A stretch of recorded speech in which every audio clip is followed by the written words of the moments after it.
professional wrestling media. What an incredible pay-per-view we had here tonight. I really feel like we were deeming this as one of the best pay-per-views of the year, and we're only in March, and I really feel like it lived up to that. And I don't know about you guys, but I still have goosebumps, maybe wiping away some of the tears from Sting. What an incredible moment.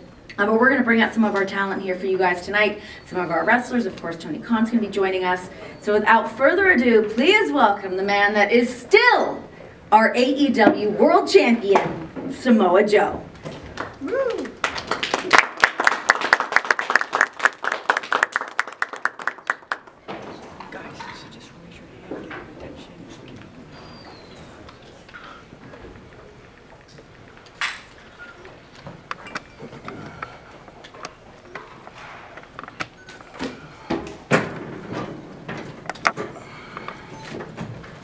Hello, ladies and gentlemen. How y'all doing? How are you? I'm excellent, Renee. I'm excellent. Yep. Very excited that you're able to join us here tonight. Congratulations on retaining the AEW World Championship. It's such an incredible match with Hangman, Adam Page, Swerve, Strickman. You guys beat the ever-loving hell out of each other. Should I ask you if you're even remotely surprised that you were still our champion tonight? Not at all. You know, I've always made it a point to, you know, tell the world what I'm going to do, and I think that I've delivered on every promise that I've made here in AEW. Tonight was no different. You know, obviously, Swerve and Hangman, two tremendous young competitors, but they just didn't have enough, and I'm just that much better. So here I am, the champion. All right, guys, the floor is open to you guys. Any questions you guys have for Samoa Joe? It's all you. Take the first one right here, Joe. Thanks for your time, Joe. My name is Jonathan McClarty from flagshipnews.com and militarynews.com. Congratulations on your victory tonight. Appreciate it. Yes, sir. What do you think, you know, with Hangman and Swerve beefing with each other for so long, do you think that served as a distraction to further help you to retain tonight? Well, you know, first off, I want to thank your readers for their service. Secondly, you know, it was a huge mistake by both those gentlemen. I mean, obviously they have very, very bad blood between each other. So, you know, these heated issues can often boil over into other parts of their life. Unfortunately, it boiled over into tonight, which is the worst place for it to happen. So, I mean, if those gentlemen want to stay eyes locked on each other, they thought that the path to salvation was through each other's blood. Well, unfortunately, it wasn't, because I made sure that did not happen tonight. So, that's what I feel. Questions? Here we go in the front. Lyric Swinton, SNME Radio.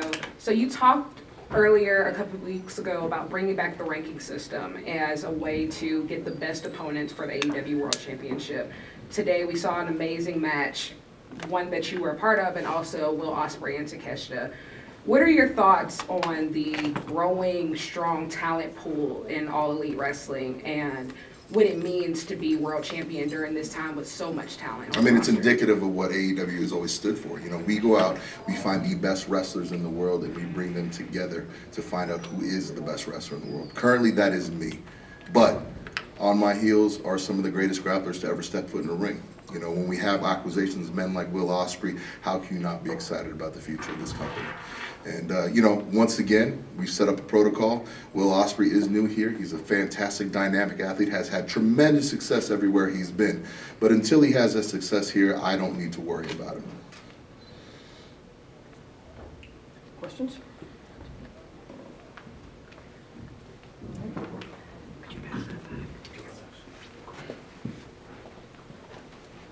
Hey there, Joe. Rick Uccino, CapesideSeats.com. Congratulations on a great performance tonight. Just wanted to get your thoughts on your new #1 contender in Wardlow and the words he had this week where he said he was coming for your spot.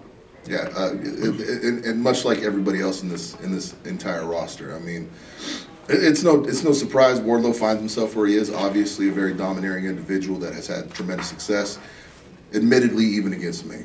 But right now, this is a very different version of myself. This is not one that is distracted by other championship titles. I'm the AEW World Champion, and Wardlow will soon learn why that is.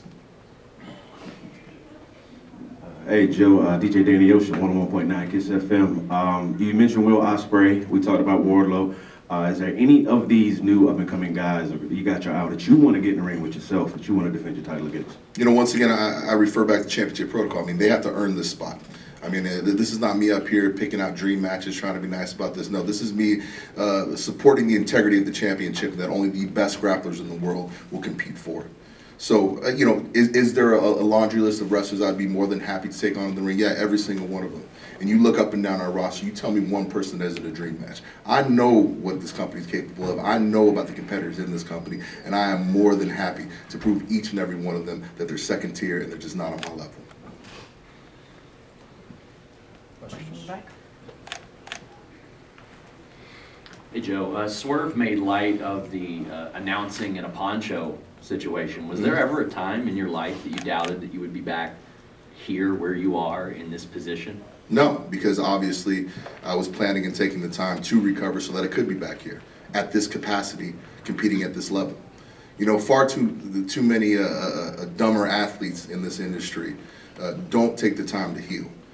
Don't bet on themselves and say, hey, listen, I'm going to step away from things a little bit, and I'm going to come back not 90%, not 80%, 110%.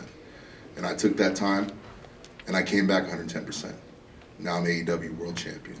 So, this is just indicative of me understanding what I need to do to get things done. I'm playing this on a very different level than everybody else. Everybody else out here just hoping they get their shot, hoping they're doing things. I'm planning dynasties.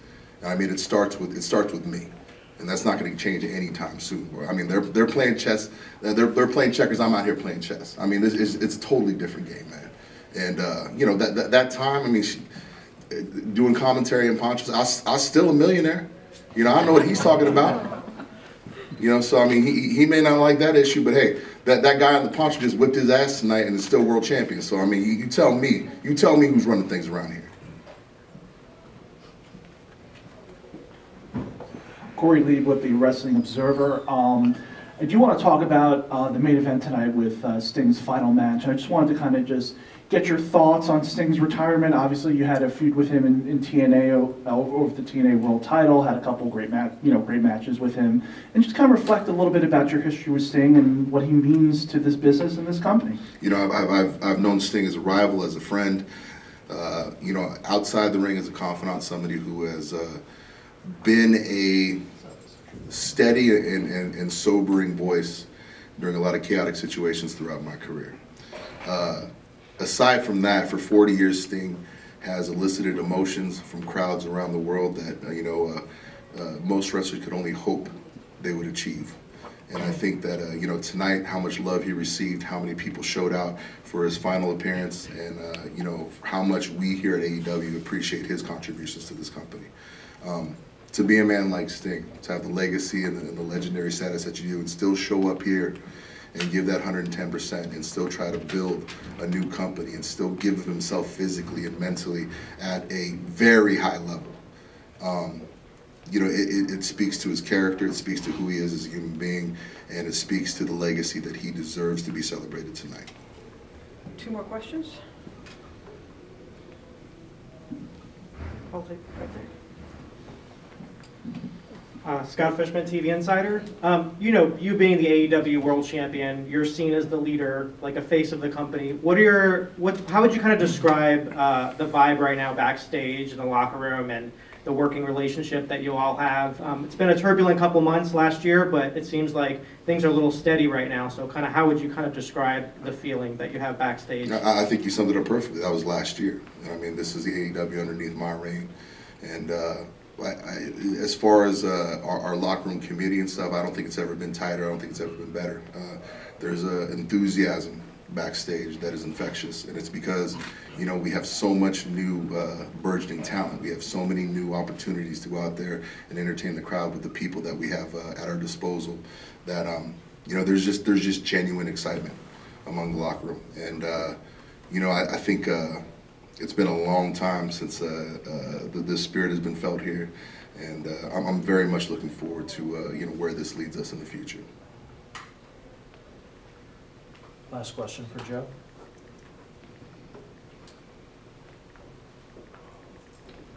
All right, cowards, cool. All right, I'm good. Samoa Joe, our AEW World Champion, everybody. Thank you so much.